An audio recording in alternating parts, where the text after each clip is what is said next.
오늘 본문에 교회의 부끄러운 민낯이 그대로 드러나 있습니다. 교회 안에 거짓 교사들이 있다.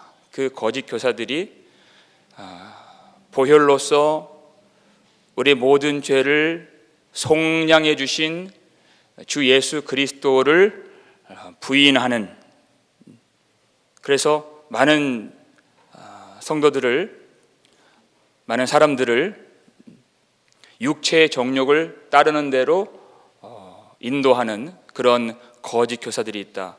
예수 그리스도의 주 되심을 부인하게 만드는 자들이 있다 그랬어요. 교회가 어떻게 되느냐, 2절 보니까요, 2장 2절에 여럿이 그들의 호색하는 것을 따르리니 이렇게 되어 있어요. 많은 사람들이 음란의 죄에 빠지게 되고 탐욕을 부리게 되고 교회다움을 잃어버리게 되는 그런 부끄러운 민낯이 여기 다 나타나 있습니다. 오늘 본문 10절 말씀인데요, 성경책을 보시면서 함께 읽겠습니다. 특별히 육체를 따라 더러운 정욕 가운데에서 행하며 주관하는 일을 멸시하는 자들에게는 형벌할 줄 아시느니라. 이들은 당돌하고 자긍하며 떨지 않고 영광 있는 자들을 비방하거니와. 그들을 반드시 형벌하신다. 이 베드로후서 2장을 보게 되면 이 거짓 교사들과 그들을 따르는 자들에게 반드시 하나님이 멸망을 주시고 심판을 주신다, 이렇게 말씀하고 있습니다. 왜냐하면 그들은 육체를 따라 더러운 정욕 가운데에서 행하며 주관하는 일을 멸시하는 자들이기 때문에. 예수를 믿으면, 교회 안에서 예수를 믿으면 구원받는 것 아닙니까? 맞죠. 예수를 믿는 것은 육체를 따라서 정욕 가운데서 행하는 그것이 예수를 믿는다라고 할 수는 없는 것이죠. 예수를 믿는 것은 예수를 따르는 것이지 더러운 육체를 따르고 정욕 가운데 행하는 것일 수가 없다라는 것입니다. 갈라디아서 5장 19절 이하를 보면 육체를 따르는 것이 무엇인지, 육체의 일은 분명하니 이렇게 되어 있어요. 음행과 더러운 것과 호색과 우상숭배와 원수 맺는 것과 분쟁과 시기와 분냄과 분열함과 투기와 이단과 술 취함과 방탕함이니 이렇게 되어 있습니다. 이러한 일을 행하는 자는 하나님의 나라를 유업으로 받지 못할 것이니라 이렇게 되어 있어요. 똑같죠? 육체를 따르는 것은 분명하고 이러한 일들을 행하는 자는 하나님의 나라를 유업으로 받을 수가 없다. 하나님은 육체의 일을 멸하시기 위해서 자기 아들을 내어주셨는데 예수를 믿는다는 사람들이 그 육체의 일을 따른다면 그것은 믿음일 수 없다, 이렇게 말씀하시는 것이죠. 그들이 어떤 사람들인가 보자는 것이, 그리고 나에게는 그런 모습이 나타나지 않는가를 돌아보자는 것입니다. 이 10절 말씀, 이 중간에 보면 아주 무서운 말씀이 나오는데요, 이들은 당돌하고, 그래요. 당돌하고. 그럴 수가 없는 거죠. 자긍하며 떨지 않고 이렇게 됐어요. 이러한 일을 행하면서도 당돌하고 자긍하며 전혀 양심의 가책을 느끼지 못하는, 아무렇지도 않은 거예요. 상한 마음과 정반대의 마음이죠. 이런 일을 행하고도 찔림이 없는, 그러니까 거침없이 당돌하게 그 죄를 향해서 달려가는 그런 모습이에요. 예레미야 6장 15절 보니까 이스라엘 백성들이 딱 그와 같은 모습이었다. 그들이 가증한 일을 할 때 조금도 부끄러워하지 아니할 뿐 아니라 얼굴도 붉어지지 않았느니라. 하나님 그렇게 말씀하세요.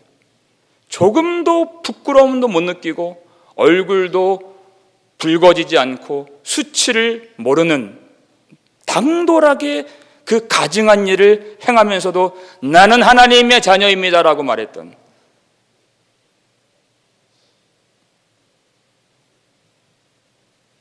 하나님이 어떠한 사람들에게 은혜를 베풀어 주시는가? 신자에게 반드시 나타나게 되는 그 태도는 무엇인가? 우리 이사야 57장 15절 말씀 읽겠습니다. 지극히 존귀하며 영원히 거하시며 거룩하다 이름하는 이가 이와 같이 말씀하시되 내가 높고 거룩한 곳에 있으며 또한 통회하고 마음이 겸손한 자와 함께 있나니 이는 겸손한 자의 영을 소생시키며 통회하는 자의 마음을 소생시키려 함이라. 아멘. 하나님이 누구와 함께 하시는가? 어떤 사람이 하나님의 자녀인가? 통회하고 마음이 겸손한 자와 함께 있나니. 하나님 앞에서 자신의 죄 때문에 애통하고 아파하고 그 죄 때문에 마음을 찢으면서 자기의 마음을 낮추고 겸손하여 울 줄 아는 사람, 통회할 줄 아는 사람, 그 사람을 반드시 내가 소생시켜주고 구원해 주리라. 이게 구원입니다. 우리가 완벽한 사람이 아닙니다. 하나님의 은혜의 빛이 비침으로써 나의 죄가 드러나고 그 죄 때문에 하나님 앞에서 가슴을 치면서 아파할 줄 알고 부끄러워할 줄 알고 울 줄 알고 자신에게 절망하여서 오직 하나님의 약속, 하나님의 의만을 의지할 줄 아는 그것이 믿음이죠. 근데 이 사람들은 전혀 당돌하고 자긍하며 떨지 않고 하나님 앞에서 두렵고 떨림이 무엇인지 알지 못하는, 하나님을 두려워하지 않는 자들. 그러면서 뭐라고 하느냐? 영광 있는 자들을 비방하거니와, 이렇게 되어 있어요. 영광 있는 자들을 비방하거니와. 영광 있는 자들을 해석할 때 하나님 앞에서 수종드는 영적인 존재들, 천사들을 가리켜 영광 있는 자들이라 이렇게 하는 것입니다. 비방한다 그랬어요. 하나님을 멸시하고 무시하고 그 영적인 세계에 대해서 전혀 눈이 가려져서 보이지 않는 상태. 사탄도 전에는 하나님께 수종들었던 천사였죠. 그렇게 말할 수 있다는 것입니다. 당신들이 그렇게 사탄과 그의 영들을 따른다면 사탄과 함께 그 악한 영들과 함께 멸망을 받을 것입니다 라고 얘기할 때 이 사람들이 눈 하나 깜짝하지 않고 농담처럼 여긴다는 것입니다. 그런 사람들이 많이 있죠. 그 얘기를 하고 있는 것입니다. 11절에 더 큰 힘과 능력을 가진 천사들도 주 앞에서 그들을 거슬러 비방하는 고발을 하지 아니하느니라, 이렇게 되어 있어요. 더 큰 힘과 능력을 가진 천사들도 주 앞에서 그들을 거슬러 비방하는 고발을 하지 아니하느니라. 좀 어렵습니다, 이 말씀이. 아주 정확한 이해가 성경에 나오는데 유다서 9절 말씀을 한번 보여주세요. 읽겠습니다. 천사장 미가엘이 모세의 시체에 관하여 마귀와 다투어 변론할 때 감히 비방하는 판결을 내리지 못하고 다만 말하되 주께서 너를 꾸짖으시기를 원하노라 하였거늘. 지금 이 11절에 대한 이 주석이고 설명이에요. 일맥삼통한 내용이에요. 자, 더 큰 힘과 능력을 가진 천사들, 여기에 나오는 천사장 미가엘이 바로 그와 같은 천사입니다. 더 큰 능력과 힘을 가진 천사예요. 근데 마귀와 지금 다투고 있습니다. 무엇 때문에? 모세의 시체 때문에. 신명기를 보면은 하나님이 모세가 어디에 묻혔는지 아는 자가 없다 이렇게 말씀하시죠. 그건 하나님의 뜻이었고 하나님의 조치였습니다. 모세가 어디에 묻혔는지 알지 못하게 하셨어요. 근데 사탄이 그 시체를 달라 이렇게 하는 겁니다. 성도들을 미혹하기 위해서 그 시체 때문에 미가엘과 사탄이 싸웠다. 여러분, 사탄은 항상 우리로 하여금 예수 그리스도의 십자가와 부활이 아니라 엉뚱한 데를 바라보게 만든다는 거예요. 지금 그 싸움이에요. 하나님이 그 시체를 가리셨어요. 근데 사탄은 그 시체를 달라 요구하는 거예요. 교회를 뒤흔들기 위해서.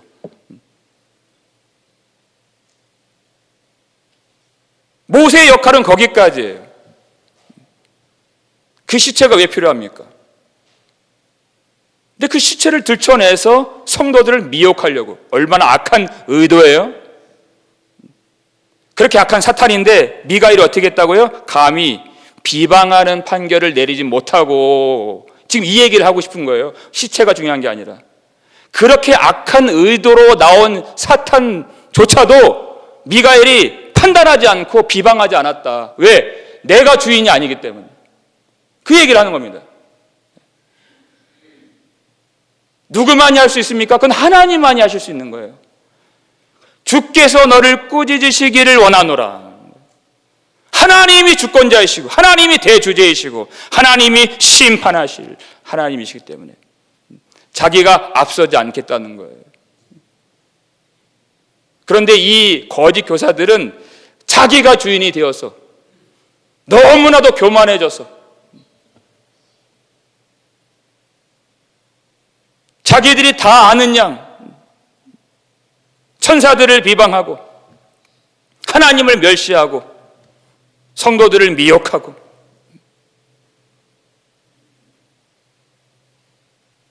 자기가 하나님이 되었다는 것입니다. 이 거짓 교사들 얼마나 교회를 뒤흔드는지. 1930년대에 독일의 나치 정권이 있는데 정말 수백만의 사람들을 학살한 그 독일의 나치 정권을 지지한 사람들이 누구인가? 역사를 보니까요, 독일에 있는 그리스도인들이 지지를 했다는 거예요. 물론 반대한 본회퍼 같은 목사님들도 있습니다. 순교를 당했죠, 저항하다가. 근데 대부분의 그리스도인들이 그 나치 정권에 찬동함으로써 괴물 같은 히틀러가 나오게 된 것이에요. 좌우를 분간하지 못하는 거예요.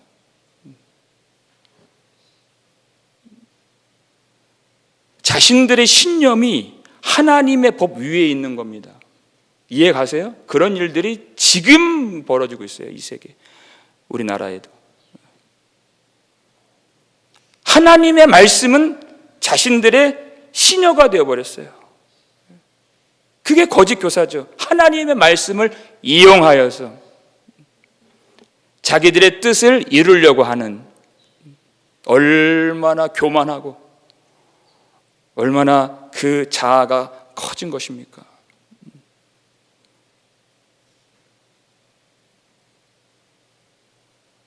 그들이 왜 그렇게 자만하게 되었는가? 우리 12절 말씀입니다. 읽겠습니다.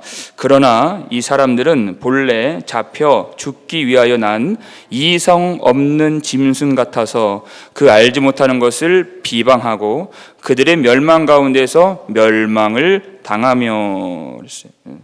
성경이 이들에 대해서 본래 잡혀 죽기 위하여 난 이성 없는 짐승 같아서 이렇게 말하고 있습니다. 죽기 위하여 난 이성 없는 짐승 같다. 시편 49편 20절 말씀 보여주세요.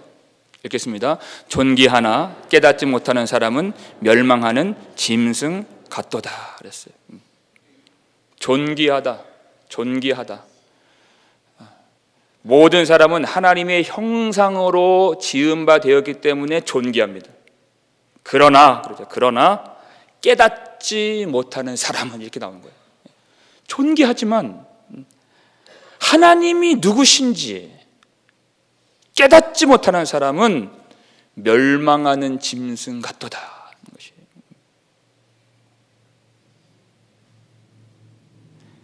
사람이 어떤 조건이 아니에요.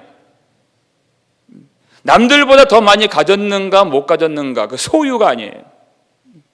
깨닫지 못하는 사람이에요. 깨닫지 못하는 사람, 멸망하는 짐승 같도다. 짐승이 어떻습니까? 이성 없는 짐승이라고 했어요. 자기 본능밖에 없어요. 먹고 마시고 생존에 대한 본능 외에는 이성이 없는, 생각이 없는, 아무 생각이 없어요. 어떤 생각입니까? 하나님에 대한 생각이 없는.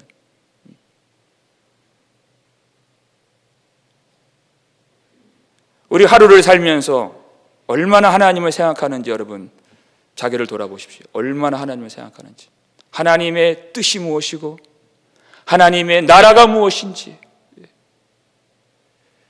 하나님이 우리에게 요구하시는 그 기뻐하시는 그 뜻을 우리가 생각하며 이루며 걸어가며 살고 있는지.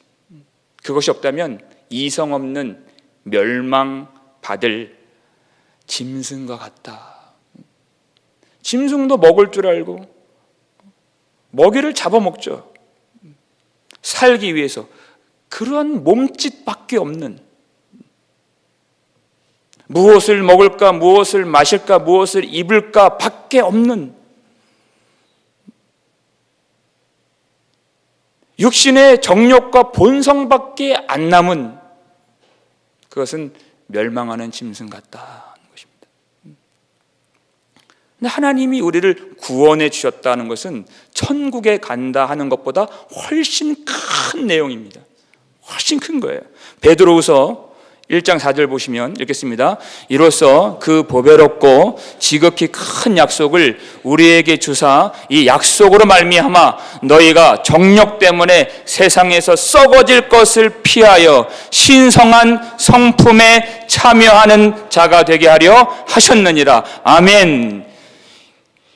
그 보배롭고 지극히 큰 약속을 주신 것이, 그 하나님의 나라에 대한 약속을 주셨기 때문에 그 약속을 붙들고 달려가는,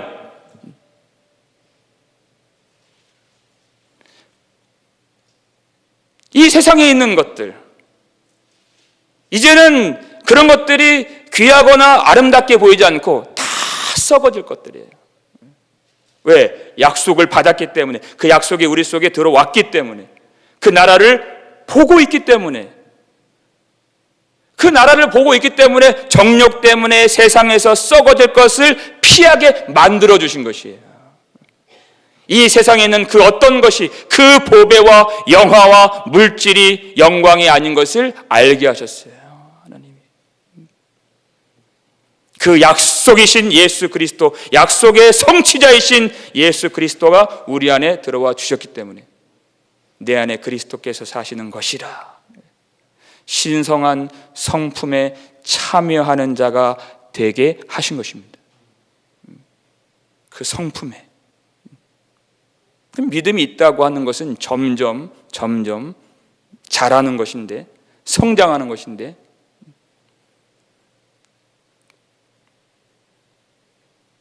부정하고 추악한 것에 대해서는 이제는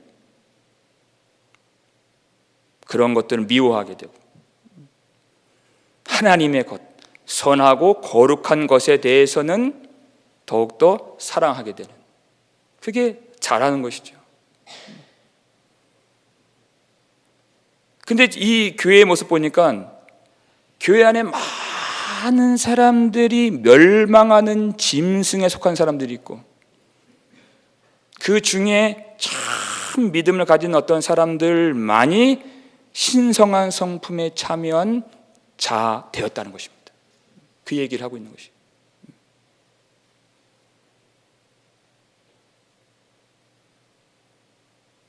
그들의 모습을 좀 더 보자는 것입니다.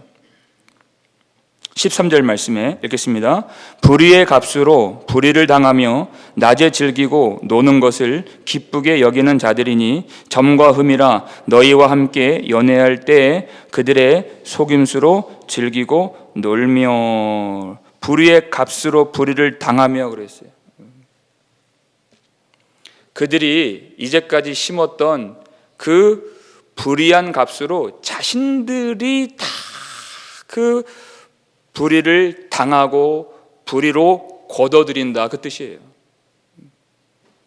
인생의 시간 내내 내가 무엇을 심는가 하는 거죠. 무엇을 심는가. 갈라디아서 6장 7절 말씀에 사람이 무엇으로 심든지 그대로 거두리라 그랬어요. 내가 오늘 심는 것을 내일 거두는 거예요. 이 원리는 변함이 없습니다. 내가 무엇을 심는가? 하나님을 위하여 거룩한 것을 심는 자는 거룩한 열매를 거둘 것이고, 하나님이 주시는 열매를 거둘 것이고, 정욕을 위하여 불경건한 그 삶을 심은 사람들은 바로 거기서 나오는 멸망이라고 하는 열매를 거두게 될 것이다 하는 것이. 어떻게 살아야 될 것인가? 난 예수를 믿는데요, 이걸로 끝나는 것이 아니라는 것입니다. 제일 부러운 사람이 있어요. 평생에 정말 신실하게 하나님을 섬기고 날마다 예배하고 하나님의 뜻대로 거룩하게 경건하게 살려고 몸부림을 치면서 완벽하지는 않을지라도 정말 힘을 다해서 그렇게 살다가 이제 노년이 되신 분들이에요. 제일 부러워요. 얼마나 행복해요?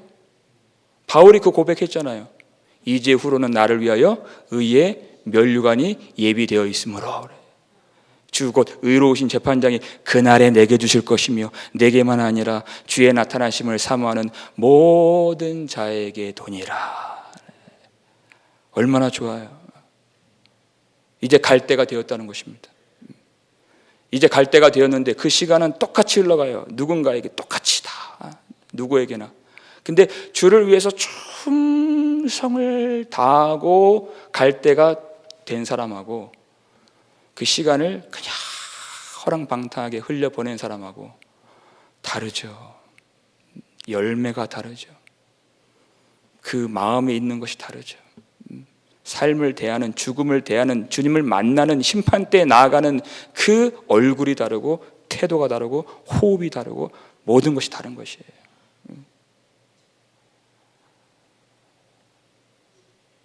그 열매를 먹을 수밖에 없는 거예요. 근데 그 거짓 교사들이 어떤 사람들인가? 여기 나오잖아요. 낮에 즐기고 노는 것을 기쁘게 여기는 자들이니, 이렇게 됐어요. 하나님이 우리가 무엇을 좋아하는지 다 아신다는 겁니다. 다 아세요. 정말 무엇을 좋아하는지.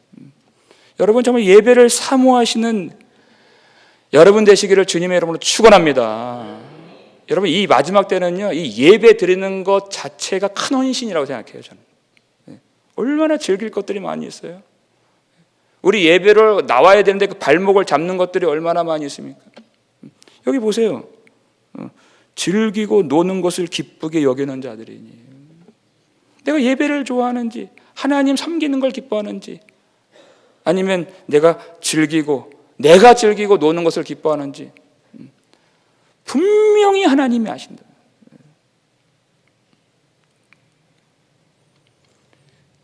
그 쾌락이, 세상의 즐거움이 하나님보다 큰 거예요. 이 사람들은. 그래 교회 안에서도 속임수로 즐기고 놀며 이렇게 되어 있어요. 어떻게? 너희와 함께 연애할 때 그들의 속임수로 즐기고 놀며. 교회는 나와요. 교회에서 교제가 중요하지, 애찬도 있어야지, 다 맞는 얘기거든요. 속이는 거예요. 그 중심에는 뭐냐면 교회를 그냥 사교장으로 만들려고 하는 거예요. 하나님을 위한 게 아니라는 것이에요. 그것이. 그렇게 말함으로써, 말씀을 이용함으로써 목적은 즐기는 데 있고 자기 유익에 있는, 하나님의 영광이나 이웃의 유익이나 하나님의 나라 거기에 관심 있는 것이 아니라 그냥 자기의 만족, 자기의 즐거움, 거기에만 목적이 있는 그 속임수도 하나님이 아신다는 것입니다. 더 나아가서 우리 마지막 14절 말씀인데요, 읽겠습니다. 음심이 가득한 눈을 가지고 범죄하기를 그치지 아니하고 굳세지 못한 영혼들을 유혹하며 탐욕에 연단된 마음을 가진 자들이니 저주의 자식이라 그랬어요. 음심이 가득한 눈을 가지고 그랬어요. 그 눈에 음심이 가득하다. 어떤 눈입니까? 육체의 정욕으로 가득 채워진 마음으로 보는 눈이죠. 이성을 대할 때 성적인 대상으로 보는 눈이에요. 음심이 가득한 눈을 가지고. 사탄이 교회를 무너뜨릴 때 그 가정을 파괴하고 인생들을 파멸로 몰아갈 때 그 음행과 음란의 죄가 얼마나 교회를 무너뜨리는 일을 하고 있습니까? 음심이 가득한 눈으로. 창세기 39장 보니까 요셉이 그 유혹을 받아요. 보디발의 아내로부터 동침하자 날마다 유혹을 받아요. 그때 그 유혹을 뿌리칠 수 있었던 그 힘이 어디서 나오는가?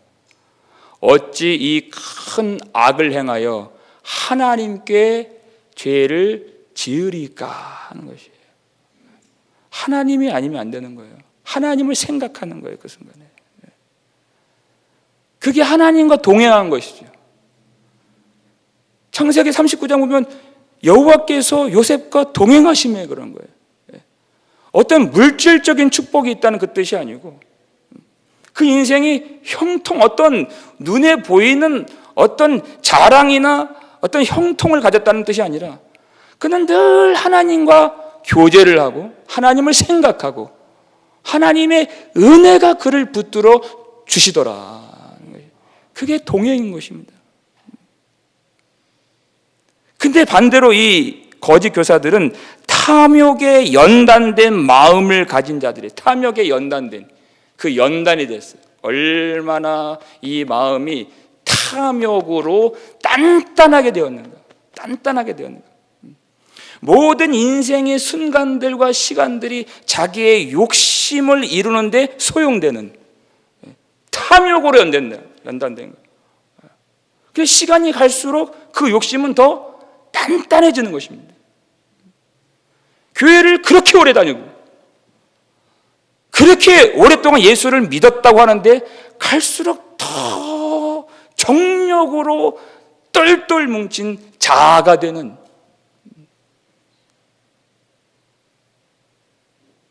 왜 그럴까요? 십자가가 없기 때문에 그렇습니다. 십자가가 무엇인가를 알지 못하기 때문에. 십자가가 반드시 필요한 것입니다. 우리 갈라디아서 마지막으로 5장 24절 말씀 읽겠습니다. 그리스도 예수의 사람들은 육체와 함께 그 정욕과 탐심을 십자가에 못 박았느니라. 아멘. 이게 십자가예요. 갈라디아서 2장 20절 말씀은 내가 그리스도와 함께 십자가에 못 박혔나니, 내가 못 박혔나니 그랬어요. 예수 그리스도의 그 못 박히신 십자가는 내가 죽은, 내가 못 박혀진 십자가라는 것이에요. 수동태로 되어 있어요. 내가 못 박혔나니. 근데 여기서 갈라디아서 5장 24절 보니까 그 정욕과 탐심을 십자가에 못 박았느니라. 이건 능동태로 되어 있는 것이에요. 예수 그리스도와 함께 십자가에 못 박힌 바 된 사람들은, 은혜를 받은 사람들은 그 은혜를 힘입어서 그 정욕과 탐심, 하나님의 말씀과 기도와 회개를 통하여 날마다 정욕과 탐심을 십자가에 못 박는 정욕과 싸우고 죄를 죽이는 경건의 삶을 힘써 행하는, 그것이 신앙 생활이라는 것입니다. 싸우지 않을 수 없는 것이에요. 싸우지 않을 수 없는. 우리 속에 욕심이 없나요? 욕심이 있습니다. 우리 속에 음심이 없나요? 있습니다. 싸우지 않으면 안 된다는 것이에요. 싸우지 않으면 안 돼요. 예수님이 너희가 내 눈으로 범죄하거든 그 눈을 뽑아버리라 그랬어요. 어떻게 싸워야 할지, 얼마나 싸워야 할지, 이 싸움이 얼마나 중요한지, 차라리 눈을 뽑아버리라.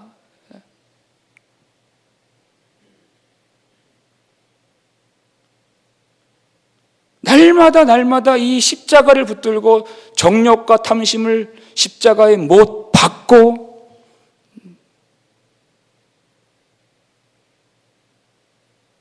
죄를 죽이며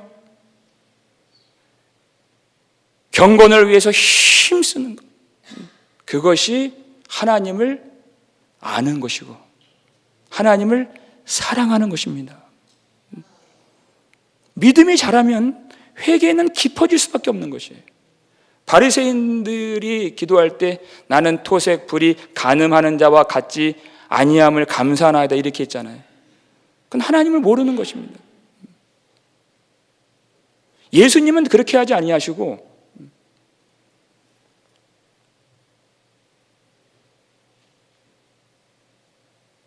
자매를 볼 때 음욕을 품고 자매를 보면 마음에 이미 간음하였느니라 이렇게 말씀하시는 것이에요. 그러니까 바리새인처럼 나는 아닌데요, 나는 그 사람과 다른데요, 어떻게 말을 할 수가 있겠습니까? 그렇게 말할 수 있는 사람은 아무도 없다는 뜻이에요. 예수님 말씀. 우리가 다 그 속에 있는데, 우리가 다 살인자 안에 있고 다 간음자 안에 있는데 십자가를 보라는 것입니다. 우리의 모든 죄를 예수님이 피 흘려 죽으심으로 우리를 그 죄에서 속량해 주셨다는 것입니다. 예수님이 그 모든 은혜를 주심으로써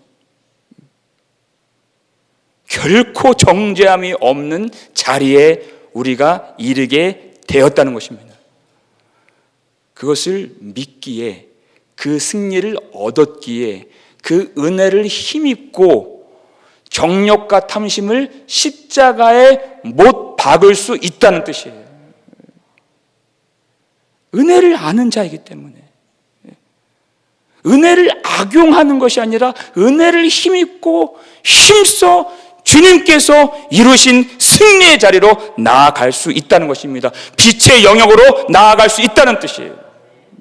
이게 복음이죠.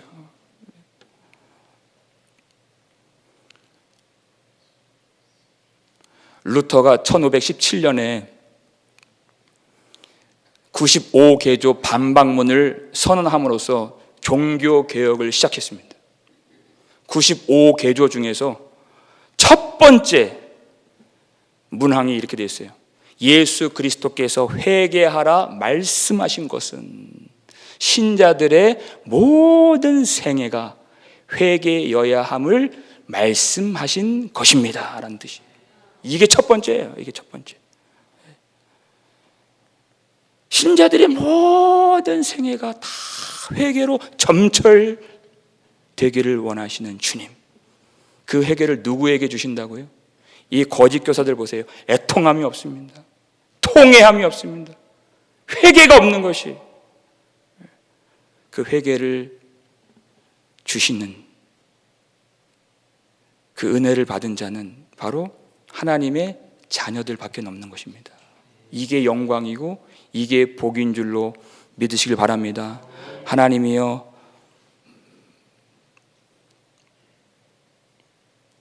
마음이 상하고 통회하는 자들을 하나님께서 멸시하지 아니하시리이다 그랬어요.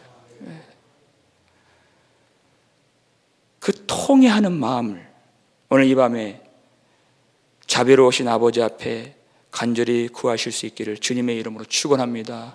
회개하는 마음을 구하는 것입니다. 죄를 버리고 예수를 닮기를 원합니다 하는 자들이 하나님의 자녀들인 것입니다. 우리 탐심에 연단된 마음들을 십자가에 못 박고 자기 사랑과 정욕을 십자가에 못 박아서 오직 성령을 쫓아서 거룩한 열매를 맺어가는 예수 그리스도를 날마다 닮아감으로써 하나님을 기쁘시게 할 수 있는 하나님의 자녀, 순전한 교회 될 수 있기를 주님의 이름으로 축원합니다.